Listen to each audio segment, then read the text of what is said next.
רגע לפני פתיחת השיחות הישירות בין ישראל לבין הפלסטינים, בשבוע הבא בוושינגטון החלטנו לשוחח עם בסם ארמין. בסם הוא פלסטיני, חבר בארגוני שלום יהודים ערבים, ולבסם הייתה בת אביר שהייתה בת 10. יום אחד היא הלכה לבית הספר ולא חזרה. ואז הצבא אמר, היא נפגעה ממטען שהחזיקה ביד במהלך מהומות, אבל החקירה שלאחר המוות הוכיחה שהילדה הזאת לא הייתה קשורה לשום הפגנה, והיא נהרגה מקליע גומי של חיילי מג"ב שפגע בראשה מטווח קרוב. בשבוע שעבר פסק בית המשפט המחוזי בירושלים שאביר נורתה בניגוד לכל חוק. לא על החיילים אני כועס, אומר לנו בסם, אלא על המלחמה.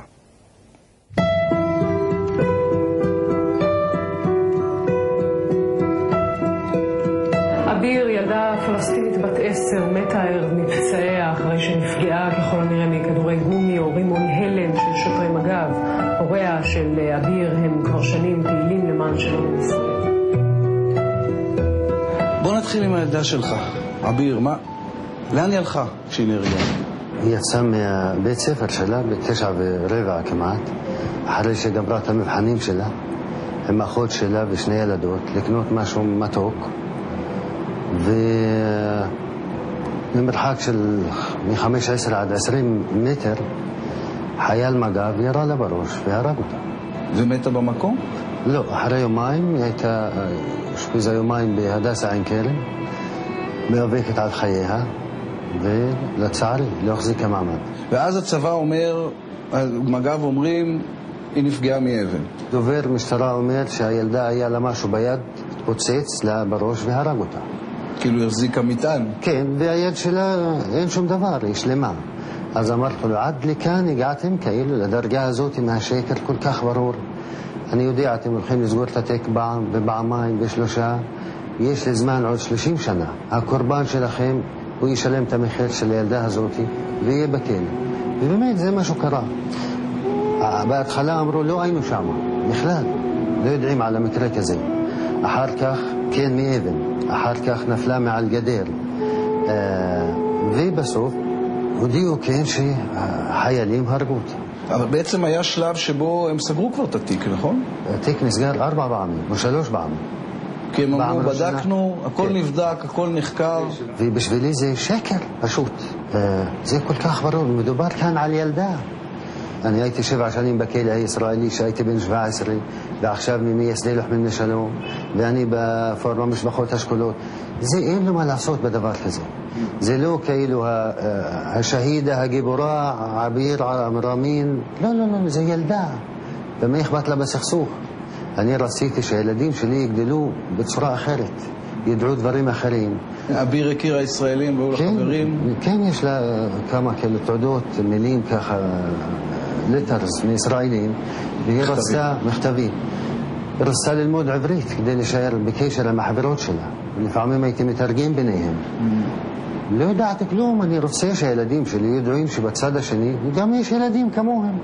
לא כולם כובשים או חיילים במחסומים, או לא, יש. אני קראתי באיזה מקום שאתה אמרת שאתה בכלל לא כועס על החיילים עצמם, כי גם הם ילדים בעיניך. בגלל שאני רואה איך הם מתנהגים, ובאיזה שיחה עם איזה חייל מג"ב באיזה מחסום, ובסוף הגענו למסקנה שכן אתם הורגים ילדים, אז אומר בסוף, אני מסכים אותך, אבל בכוונה טובה. זה מה שהוא יודע, זה מה שהוא לומד. בחור, מחונך, מתורבת, יורה בילדה, בת 10, ממרחק של 20 מטר, ולא מתחרט, ולא רואה בשזה כאילו אשמה, אז בסוף הוא אומר בכוונה טובה. מה זה כוונה טובה? לראות בילדה. וכן הוא בני אדם טוב, הוא לא רע. אז באמת הוא קורבן לחינוך הזה, לאכזריות הזאת, ובכלל לבועה שכולנו גודלים בה. לא יודעים רק אנחנו אויבים, וזהו. שמדברים, מתחילים לדבר, אז מגלים שאנחנו אותו משוגעים, שלא יודעים כלום על אחד על השני, ורק יודעים שאנחנו אויבים, רוצים לחלוק אחד את השני. כשישבת בבית המשפט, והשופטת אמרה, אני קראתי פסק הדין, השופטת אומרת, היא לא אמרה שיקרו, אבל היא אמרה, אין בכלל מקום לספק, הילדה מתה מכדור בניגוד לכל הגרסאות הקודמות של המשטרה והצבא. הרגשת ניצחון? אישית לא הופתעתי, אבל זה היה ממש ניצחון, שתבין אותי. אני רוצה לשמור על הבן שלי. שהוא היה בן 13, שהאחות שלו נהרגה, והוא רצה לנקום בזמנו. ואני חשבתי על עצמי שהייתי בן 13, שהתחלתי לזרוק אבנים ולהרים דגל פלסטין, ופשוט ההחלטה הזאת היא הצילה את הבן שלי, שהוא אמר לי, כל הכבוד, ניצחנו. אני שואל את עצמי, כמה כמוך יש אצל הפלסטינים? כי אתה יודע, בישראל יש תנועת שלום.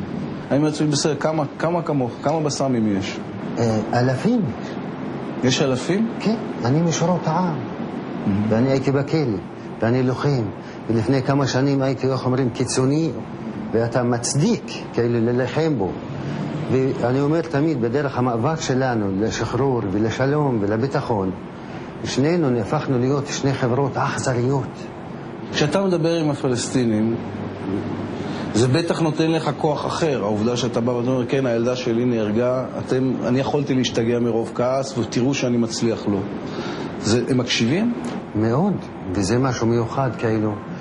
באמת העם הפלסטיני מכבד את הלוחמים, בוא נגיד. האסירים לשעבר, האנשים שאיבדו את הילדים שלהם, ובגלל זה יש לי את המנדט לדבר, ואני מנצל את זה, בגלל שיש לי מסר, למרות שאתה חושב שאתה נגד הזרם. לא, אתה לא נגד הזרם. סאמר אמין, תודה רבה לך. תודה. שלא תדע עוד צער. שכולנו. שכולנו.